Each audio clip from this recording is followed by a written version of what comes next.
प्रचोदयात्।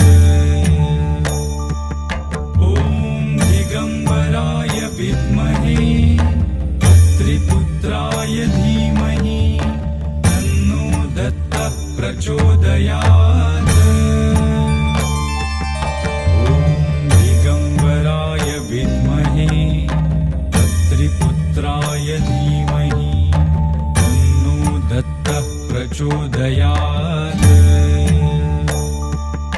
ॐ दिगम्बराय विद्महे अत्रिपुत्राय धीमहि तन्नो दत्तः प्रचोदयात्।